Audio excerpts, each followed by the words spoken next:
Never had to go and talk to a drug dealer about I want something. Yeah. So whilst I did edgy stuff, I end up in jail a few times. Hang on, let's get the same. Hang on.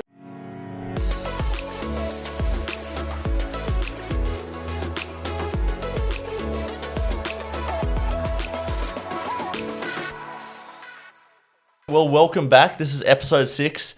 Our house is in ruin at the moment. It's a shambles. We pushed the episode back like half an hour just so we could bench press a pool table to adjust the height. It's chaos. The set has been bombarded. We've got close friend Peter Luke has come on. Yeah, thanks. I'm friends with Christian, your son, and we couldn't get you out of the room, so we thought we'd bring you on. There you go. Why not? So we've gone over the show notes. Yeah, and it's cool to be here. I was just admiring your Michael Jordan cards here, and it was bringing back sweet memories. I lived in Los Angeles, 89, 90, and 91. Got to watch Jordan play at the Lakers against Magic Johnson and James Worthy, and it was awesome times. He was an amazing player. What were the stadiums like at that time? Very cool. Jam-packed? Absolutely jam-packed. And with a special banner. Yeah, I got lucky because of it. I'll just say one thing with your hand on the table, it gets picked up. But so. Yeah, a girl I used to live with was able to get me in there. Otherwise, I would never have been able to get tickets. How'd you know this girl? Oh, girl meets boy. Girl has tickets to basketball games. Yeah, goes from there. Yeah, pretty much that was it. So, but she was well connected. I got to go and watch the Kings play, watch Wayne Gretzky play dozens of times. Wow, that's insane. So yeah, it's pretty cool. But nice cards, man. Yeah, no, they're actually not worth anything at all. Sure, they've got the MJ on it. That's my view too. Yeah, well, some of them are. Some of them are. I used to have a fair few. I was around close to 20 grand's worth, but I sold them all when I was trying to buy the house. And I sold an MJ card it was actually a sticker. So this is a card.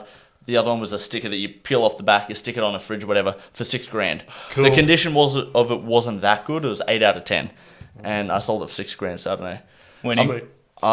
2 weeks later, it was $18,000. It's nuts. Meek Mill was posting about it.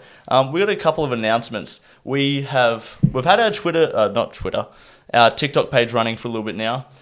We've been posting like little clips, so we're doing one of them a day, just 30-second clips of the show.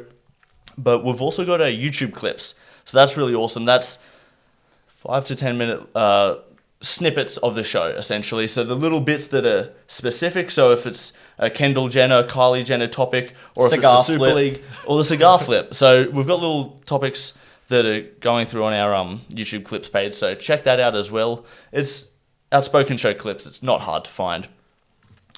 Get on it. That's it, yeah. I got a parking ticket last weekend. Yes, you did. And I've got a new car. My old car broke, so I was thinking to myself, I was driving my sister into the city just this afternoon. It's so easy to speed in this car. Having a good car is easy to speed in. I've never had it before. And The Ford Ferrari. the Ford Ferrari, yeah. Oh, So, no, but this car, 60 doesn't feel like 60. 80 feels like 60. I think I've been done. and the transfer of it hasn't actually been done. It's still under my uncle's name, so I need to actually send him a message and just say, you might get some mail. But so the speeding ticket this time, you reckon? I think so, yeah. Do you guys use Google Maps for your navigation? Yeah. Have you ever seen the little flag where it says speed camera coming up? Yeah. How do you feel about that? Because does that just completely defeat the purpose of putting random speed cameras out there? Because now, I'm in favour. I'm in favour. Anything that you see that results in you driving slower, that should be the objective. Yeah, so I'm in the same boat. Taking cash out of something. But they could put speed cameras anywhere. Sure. But they don't, because that would completely disincentivize anyone to speed. And I don't think that's the objective, because then there's no revenue. No, they do that because they don't want people to throw them out of their cosy positions in council. Yeah. But I think too many speed cameras equals a loss of revenue as well. No, there's plenty of precedences that show that the numbers just go up and up and up. England, they flooded the motorways with cameras for years when I was living over there, 2012-13. So much so that little old ladies were losing their licences. It was just a bloodbath. And next thing, MPs started losing their seats in Parliament, and all the speed cameras disappeared. Wow. People spoke. Yep. Yeah, I People don't know. speak, and they don't like to lose their driver's licences. No. Especially people who have had them for 40 or 50 years. They will throw those MPs out. Talking of traveling, the Serpent on Netflix. I was watching it the other night. It's scary. It is. It's eye-opening. It's a documentary where this couple poses a gem dealer. It's based on a true story. It's like a docu-series, more like more so than a documentary. It's a drama. Sorry, yeah. Based on I guess like a Narcos type Yeah. sort of thing where it's true events but presented in a very compelling and engaging way, where this couple poses a gem dealer and they start bringing in backpackers who typically would stay at hostels. This is in Asia. Bring them in, and I've only watched episode 1, but they were murdering these killing them. backpackers. They're killing them. They're poisoning them. The true story behind it is that they go and pretty much trick couples into coming into the shop. They kill them, and then eventually the authorities start hunting them down. I think it's taken a while, just judging by the first episode. But it did make me think, okay, when I go on holidays, I think I'm pretty good at mixing with people, interacting, finding new friends. I tend to travel solo, so it's fitting the demographic of that hunted ones very nicely. Yeah, I'm in the same boat. And is that... Maybe you look at like who you trust. Yeah, are you actually as good a judge of character as you think you are? Because Probably not. Yeah. I don't know. So when you go into traveling, you never had that kind of thought in the back of your head when you've done it so of far? course. You're aware. But like in the documentary or the docuseries or whatever it is, you're not giving any signs away. It's like you don't really know. Yeah, see, because when I haven't really travelled solo ever. Like every time I've been, it's either in group or with family. But for whatever reason, I've always had in the back of my head, like, because I've seen, like back in the day, you watch those like the hostel movies where it's just gory, killing people in hostels. And you're like, it's not true, but this shit probably does happen. So I don't know if I'd even be willing to travel by myself at this stage to a country I can't speak the language, because I would be so worried about, because I know it's such a small percentage. But it But does is that my happen. own like neuroticism, where it's just like I'm worried about? Look, I get taken advantage of so easily by anyone I meet here. Is that too paranoid? Isn't that the point of travel when you're at your age, is to be taken advantage of? Look, I like simple. Tell me, I want to know what's happening. Jesus. And what do you mean taking advantage of? Well, you Find know, a girl to take advantage. yeah, you put yourself out there when you're young, don't you? I know that's I did. it. Yeah. And the world's never been safer, is the facts of the matter. Yeah. And no one should be discouraged from travelling or doing anything, in fact, by the things that are shown on Netflix or any other media. And the thing is, you can find exceptionally safe places while you're traveling. There's so many like hostel and couch review apps, websites out there, vlogs. You can easily find safe places. It's the problem is that people try to go around corners and then they make stupid decisions. They put themselves in shit scenarios that they don't have an exit out of. Yeah. I mean, if you're going to go stay at a hostel, well, you need to know that if shit goes down, you got spare money to go somewhere else, not that you just get kicked out and you're sleeping on the street in the middle of Indian slums and you don't know where you are. Yeah. That's the problem, is they make stupid decisions. You were traveling well before we were, Pete. A long time, yeah. Well before And we were probably alive. at the same time as the Serpent when it was going on. I think it was the 90s. Sure.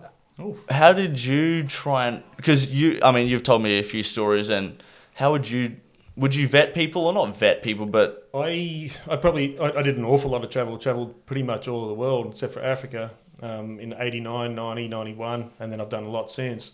But I always had money. That's the thing. I even when I first started, I took money with me. I had plenty of money. I was never one of these guys who was on the bones of my ass, dragging myself through hostels or whatever. I always had money, and I never ever did drugs. In my whole life, I've never done drugs. Boring fart I am, but that's just the facts of the matter. So I never had to go and talk to a drug dealer about I want something. Yeah. So whilst I did edgy stuff, I end up in jail a few times. Hang on, let's I did go. the same. Hang on. I did the same. So I was a drinker and Hang on. had a lot of fun. But Give us one of the times in jail. one, Or just one. How How many times? 3. 3? Yeah. Twice. beating me, Twice I'm on 2. Twice in California and once in Mexico. Let's hear Mexico. I was once in Romania. Mexico was boring. Let's hear Really. jail stories. Mexico, I used to go down to the fight nights in Tijuana in Mexico, and they were awesome. So much fun. It was crazy. did it so many times that I got blasé and I forgot to take my passport one day. So went to Mexico without a passport, and I'm not a US citizen. So it just looks really bad. If I was a US citizen, I could have talked my way back across the border. How did you get over the border? They don't care whoever They goes don't into care. Mexico. If you go and drive and straight spend in. money, you just drive in. Okay. But it's coming back. I forgot to take my passport. So it's a boring story, unfortunately, the Mexican one. But I had to spend a night in the lockup there because I didn't have my passport. But those are the really tough ones, because I had something similar with my passport. Like in the Australian passport, it says that the Queen and Australian authorities basically give that document power to weasel your way through most scenarios in airports and checkpoints. Basically, it says that you can get help from almost any interpreter and so on and so forth. When I was in Romania, they thought it was a joke. They thought it was a fake document because they hadn't seen an Australian passport in like 6-7 months. So when they were checking that it was valid, they just took everything off me, put me in a cell, and just said, you can just wait here for a few hours. They just thought it was a joke. I mean, with your passport, that's not supposed to happen, but they didn't care. I didn't have it anyway. So it didn't matter what I said. So that was the Mexican one. So it wasn't bad. And then, I want the others. The other ones, one was... Can you say?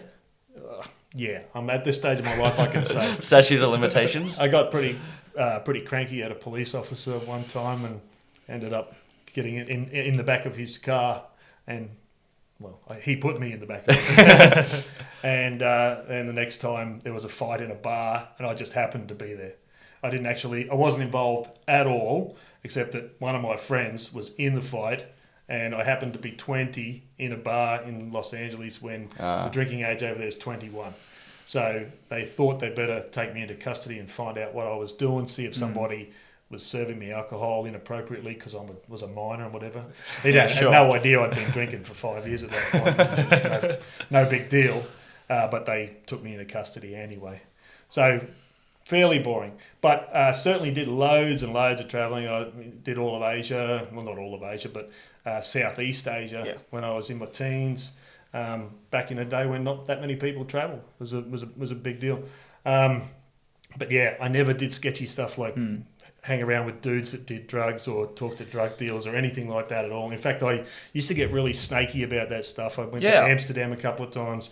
Had guys come at me with a jacket, assuming that I was going to buy needles out of his jacket, all that sort of stuff. I wanted to bash him. I was the same with my friend when we were traveling. I mean, he was happy to dabble in a few things and experiment, but I am just anti-drug completely. And I was traveling with less money than what I should have, hitchhiking around the world. That's how I did it, on a budget. Sure. Just asked for free trips everywhere. And yeah, I think that you're right. If you've got a little bit more money, Serpent target, right? Huge target. The whole premise of my travel was, if I went overseas and the world turned out to be, a shitbox and everyone was an asshole, I was going to come back and join the Australian Army, because I was like, I'll just stay here in Australia where people are awesome and I won't worry about anything else. But I went over and it was brilliant, so I'll be traveling again for sure. But I think that you're right, Pete. If you travel in a sensible manner and just watch what you're doing and have a little bit of money, things don't go wrong. No, it's a very safe world now. Just preparation by the sounds of it. Just make sure you know where you're going. No, not even that. Dude, there was so many times where I just changed on a dime where I was going. 1 minute you're in France, and then I was like, I really want to go to Italy in the next 2 weeks, and I would hitchhike my way, hop, skip, and jump all the way through. Yeah. I don't think you have to plan it out per se. It's just you have to be sensible. If you think it's a stupid idea and that's what your gut tells you, just listen to it. But what about when you're drunk? Well, what's a stupid idea then? Bash a police officer? You can be, there's. It's not an excuse. Being drunk's a relative term too. Like some people are used to drinking and they can still get around and be social and be a decent human being while they're drinking. And some people are just hopeless and they'd get themselves in strife here. Yeah. Do you think the people who get themselves in strife drunk are the kind of people who do it anyway? Because I don't know if drinking actually changes. No. It just enables you. Does it? It kind of like you said, enables you to like be a bit more reckless that you want to be when you. I think it's the same people. The same people that get in trouble drinking are the same people that would get in trouble sober. Yeah. I don't think it's. I think it's a character thing. I think that's what it comes down to. It's just like, I was drunk. That means nothing. Like, you choose to do that. And then if you're like that when you're drunk, like, what are you doing? Yeah, you're not exonerated from anything just because you've had a few drinks. No. You went out the other night. Yeah. Had a couple. The other nights.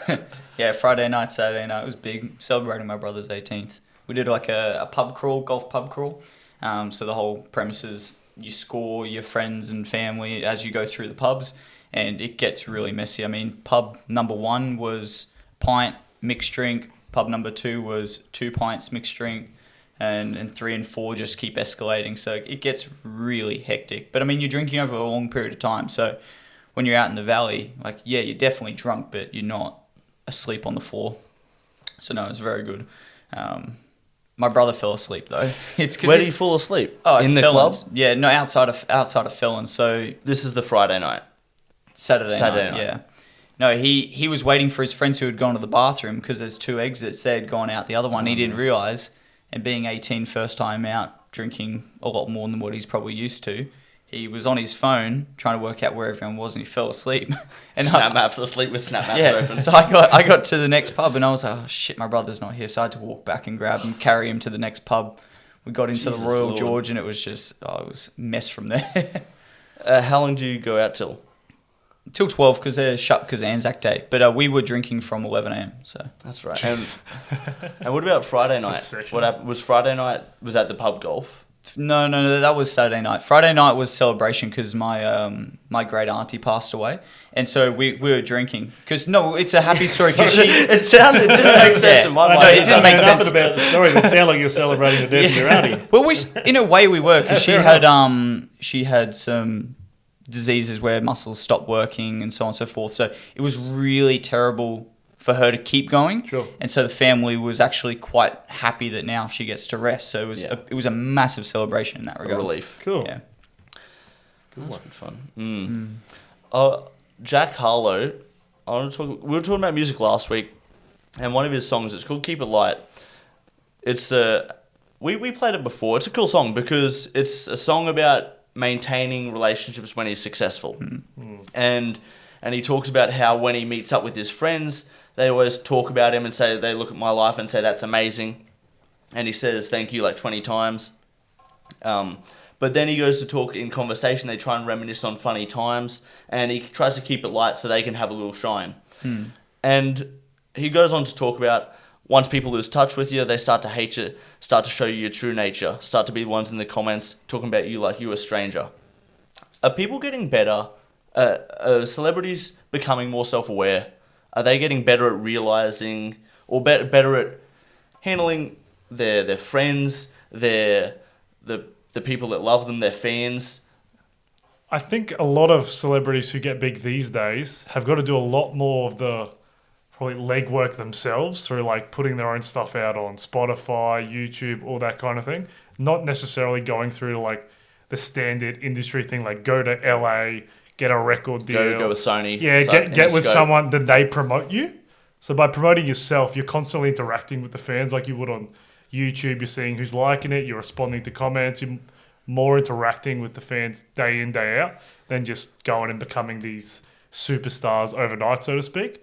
So I reckon that probably helps them stay like connected to the fans. Yeah, but also when you've got $40 million because you're the biggest artist out there and you've never had more than $1,000 in your bank account at any one time because you grew up broke, there's a whole world of different people who've just come into your life and they don't know how to deal with that. Yeah. And so they just completely cut all their old friends off. There's plenty of people in the hip-hop world who suffer from that massive influx of new people and they just freeze. They don't know what to do.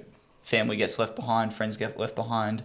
I can imagine be tough because you want to incorporate when you've just made it coming from nothing. You want to incorporate all the people that are trying to come into your life, but a lot of them could be just liars or frauds or tricksters, but a lot of them are smarter people as well. So navigating them, but not leaving your friends and family behind who were with you when you had nothing, but are they asking for a handout? I don't know. Yeah. That'd be tough navigating that. But then you've also got child stars as well. You've got a lot of child stars who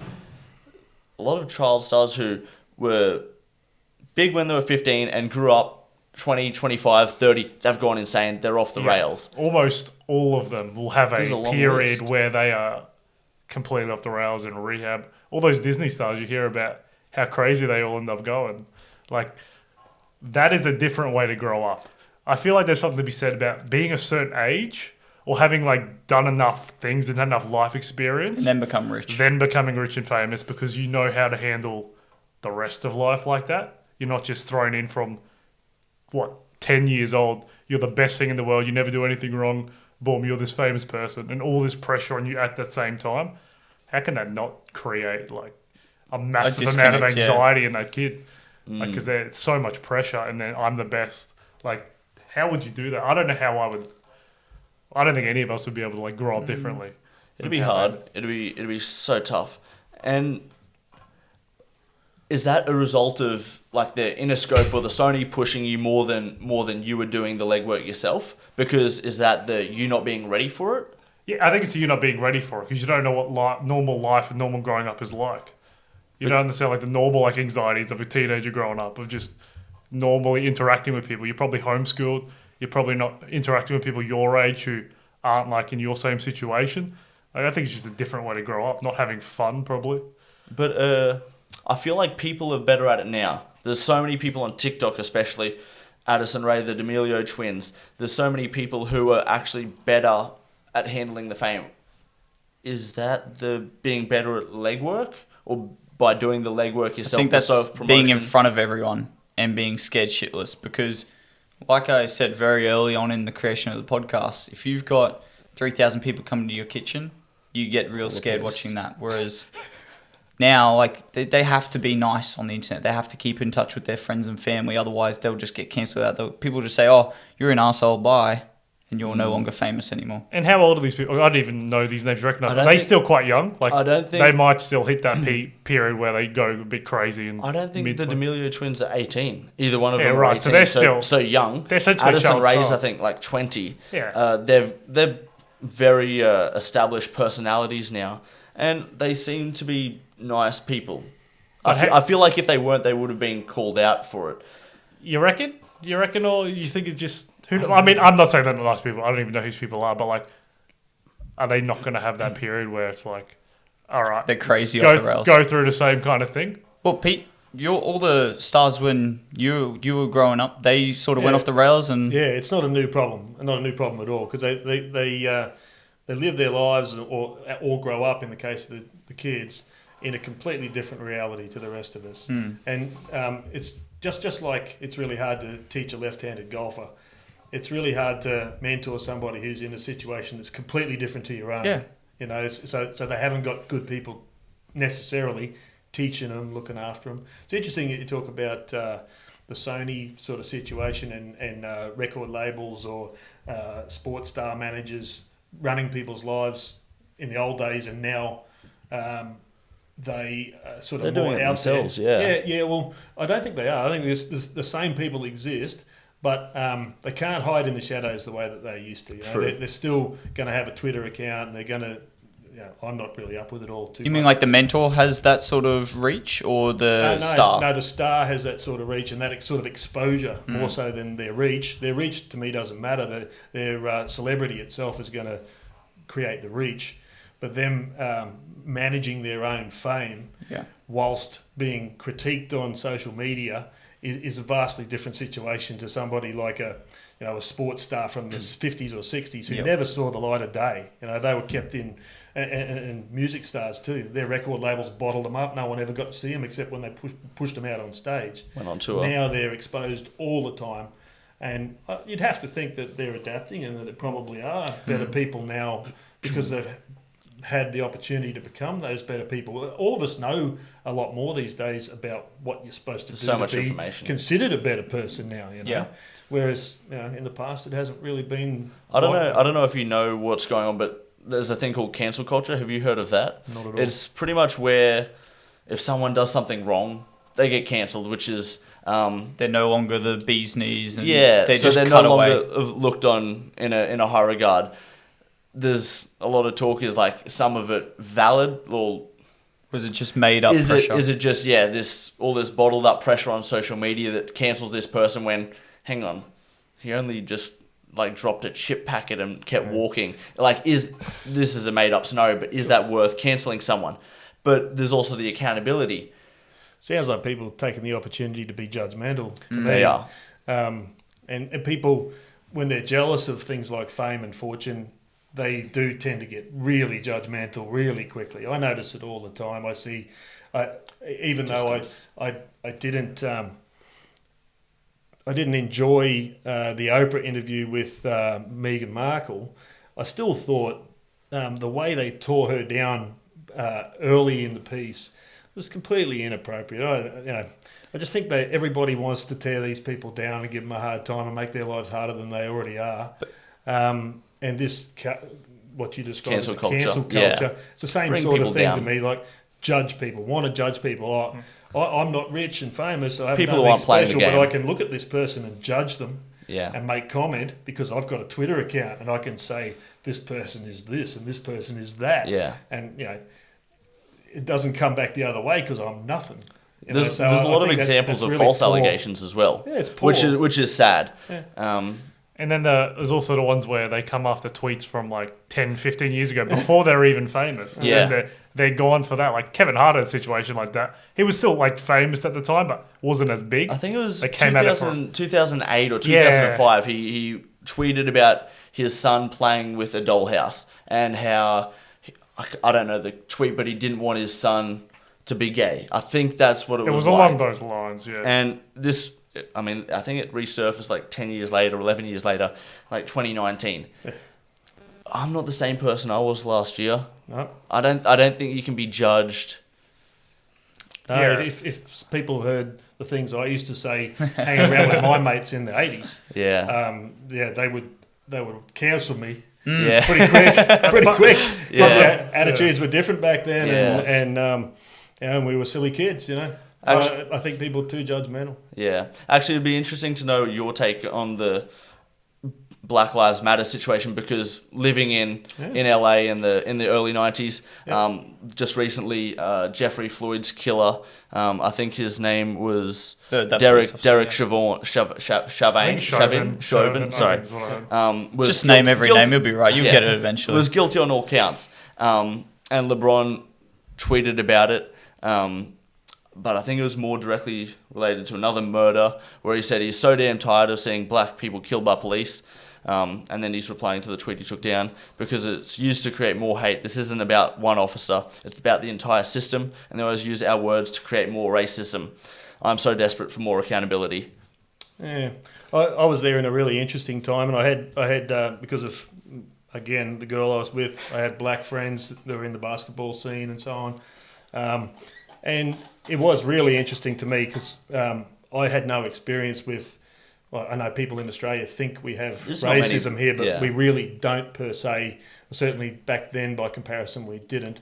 And my black friends were scared to come to my place. Well, I lived in Redondo Beach in Los Angeles, a pretty sort of a lower socioeconomic white suburb. A white trash area.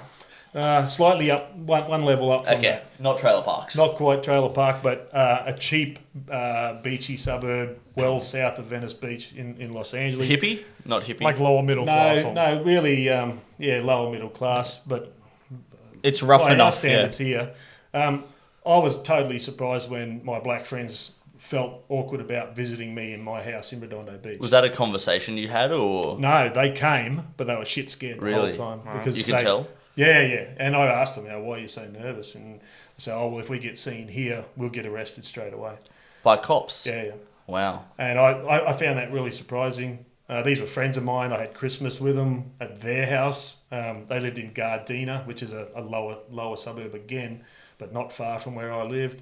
So it's a vastly different place over there to what it is here.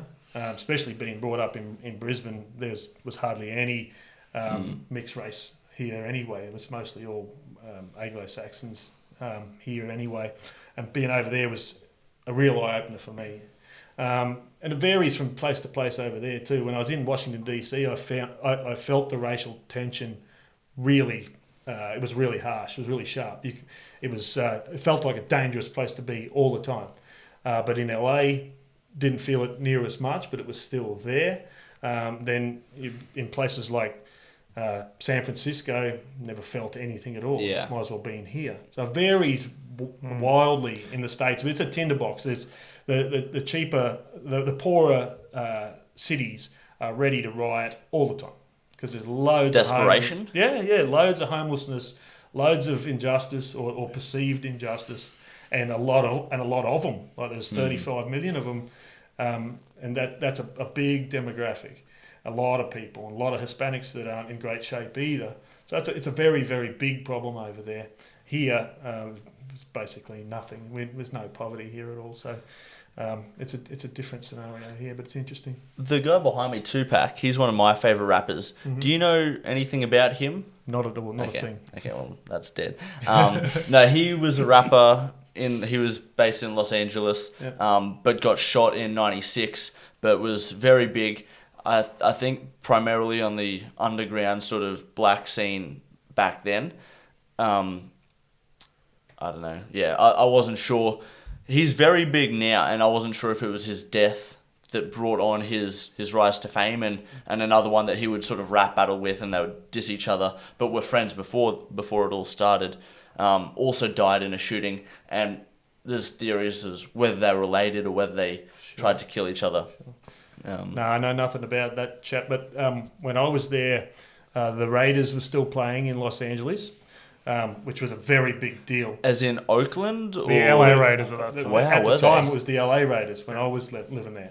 So, and the Raiders sort of had all the cool jackets and all the rappers at the time. Urban street. What was it, that Ice-T? Ice Cube. Ice Cube, yeah. sorry. Yeah, Like that guy was like one of their Arizona. biggest fans, and he had the Raiders jacket, and the Raiders were all supposed to be tough guys and gangsters and all this stuff.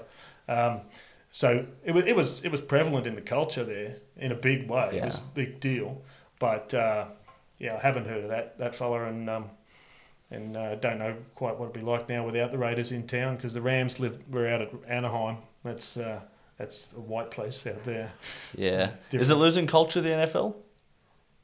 By going to, just by the Raiders moving from Oakland to... Well, they've jumped around. They went to Las Vegas now. Yeah, So that's what I mean, yeah. the teams jump around all the time in that league, I'm pretty sure. Like, the Cleveland Browns were not the Cleveland Browns. I think they were in Baltimore back in the early days. Like, I think it just goes There's no wherever they loyalty feel like to it. cities. And they're wanting to Some move clubs, Jacksonville to some clubs. London? That's that- the talk. I don't know if that's ever going to happen, especially not with COVID now. That'd be a nightmare. But there was serious talk about that. That league's different. Like, it's money first. There are some clubs or teams that are established. Yeah. Like the Dallas Cowboys, I can't ever see moving from there, and certain establishments like big cities that have big fans. But I just don't see the sport going outside the States. It's just the sport is quite complex.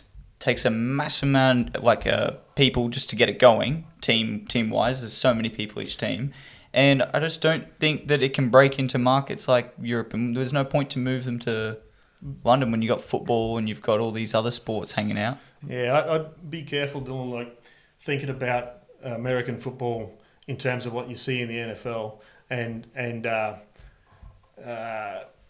from your background in Australia per se, and your travels, you can judge it and see that it's a big fanfare about nothing.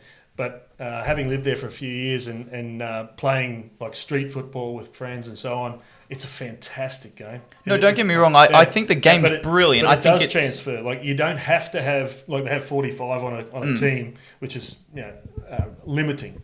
But when you're playing with your mates or at school, you don't have a defense and an offense. You play both. yeah, And you might not even have a full team, and you still play defense and offense. I love to do it on the special teams. beach. Yeah, we do it with yeah. mates on the beach. So it Four- does. four- It 2v2, all I'm 3v3. saying is it transfers to regular life a bit better than you probably think it does. okay. Yeah.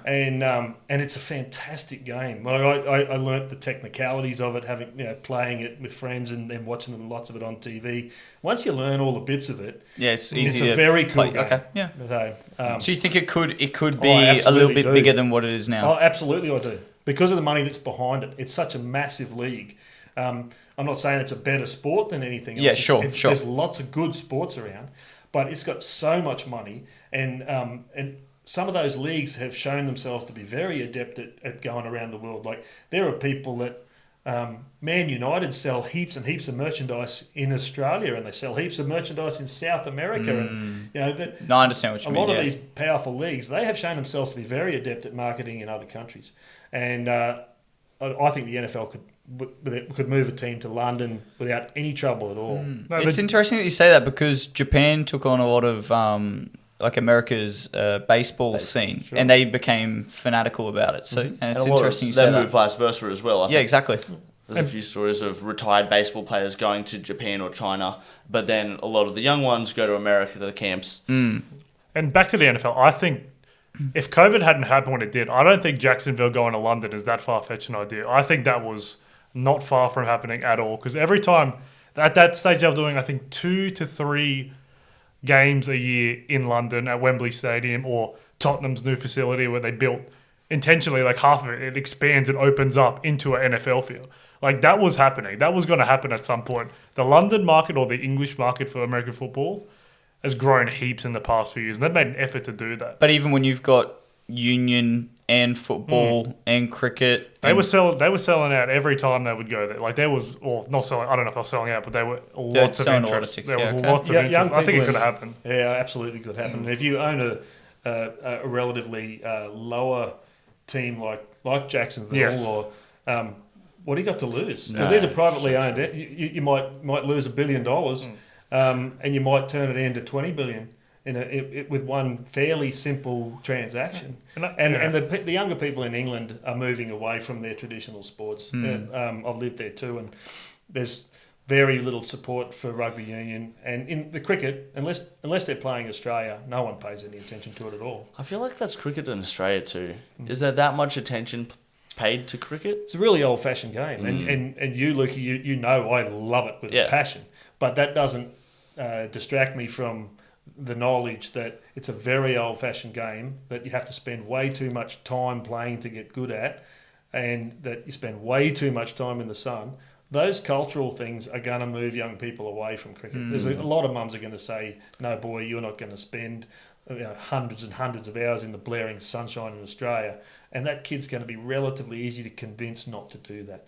And these things are happening. So to have a pint and watch an NFL game and become a fan of an NFL team in England or in Australia is not far-fetched. Oh, I don't think it is at all. I became a fan as soon as I left school, because I just wrote it off like, it's so slow, it seems boring. But once I got into it and started to learn the technicalities of the game, and it became my favourite sport for like the past 5 years. Slowly got back into like football being the number one, but NFL took over me. Like I was like, I never thought that would happen, because I had no interest in anything like, don't follow rugby league, rugby union. It was all football or soccer, and it just took over. So it does have like a draw to just a random person who's willing to invest. Is it the flair of the clips, the running back weaving, and you don't even know what the path he actually took was to get through the defense, or was it the wide receiver cutting in to catch a pass? It's everything, because I think what they do so well is they have people analysing the game, like the commentators, breaking down what just happened. So it's so complex and trying to learn what they're doing. But every play, there'll be an analysis of what they did, why they did it, and how it works. And the whole time you're learning as you're watching it. So they break it down so well. I think that translates. The tactical element of the sport is second to none, I think. It's pretty awesome. Every facet of the game is scripted in advance. It's so cool how they go watch film on other teams prior in order to try to decipher what's happening. I think that is happen in other sports though? Yeah, it does. It does, but it's very emphasized. There's high school kids who do that. Yeah. Just against other high school teams. It's not just the professionals, and that's for me the incredible part is that high school teams don't necessarily have the greatest amount of money in their pocket, but they'll still spend hours and hours and hours watching film in order to win games. Sure.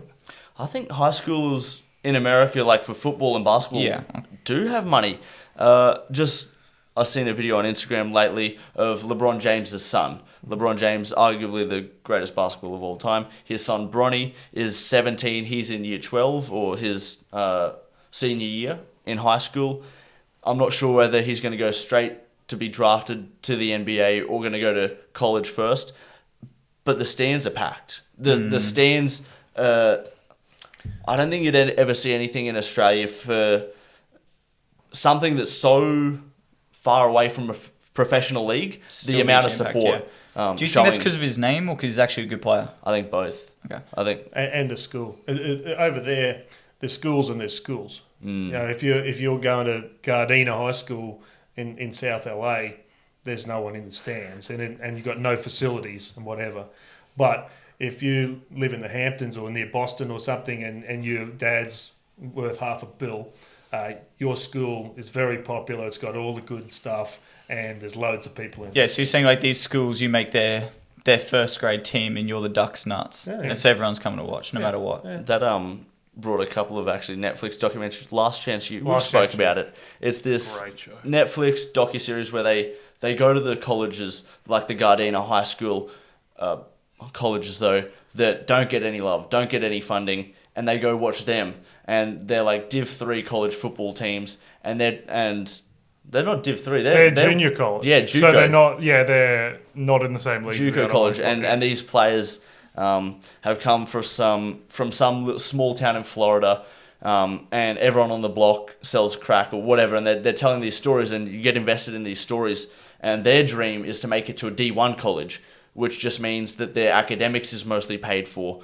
because then they'll be the first person I'm getting goosebumps speaking about it, the first person in their family to make it to college, and then academics get paid for, and then they've still got the potential of going to the NFL. There's a lot of really cool stories like that. Inky Johnson's one of my favourite motivational speakers. He did exactly that. He told his parents, he's like, I'm going D1. He played out of his mind, got to the stage where he could become D1, and then lost the use of one of his arms in an injury during a match. He severed something in his shoulder and his chest. It's just crazy. There's so many stories like that. It's really cool. There are a lot. Another one in the NFL. I think it's Shaquille Griffin. He's got one arm and he plays linebacker in the NFL. Like incredible. Wow, nuts. Yeah, I think it's.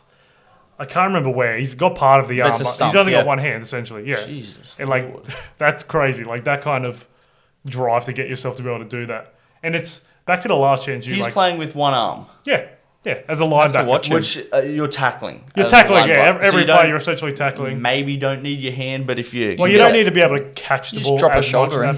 You'll never get pinged for holding. Yeah. Won't be a flag. Incredible in terms of being able to do that, but shows the difference. And the emphasis is on school and that in America, because they don't have club systems like we do.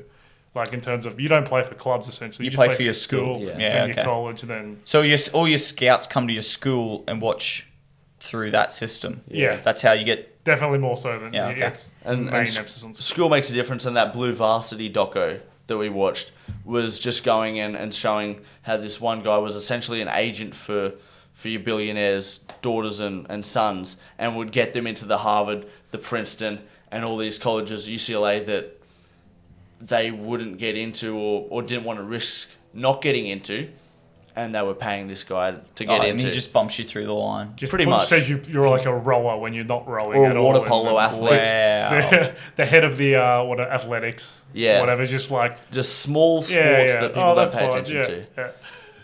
And the schools are just doing that for the money, of course. Well, when there's kids from Gardena High School who could be the Ducks nuts, and they're really good at sport, but they're just not getting a look in. Yeah, I think I can't remember the exact numbers, but it's not the whole school knowing. It's just one athletic director or one coach that they're bribing an athletic director who the program doesn't have much funding, and maybe he's tight for money as well. And they just write you a little check. It's $42 million, mate. Yeah, not that much, but it might be like $200,000 or $400,000, and that gets you into Harvard. That gets you into UCLA, and the athletic director never mentions anything to the child that you're part of the water polo team.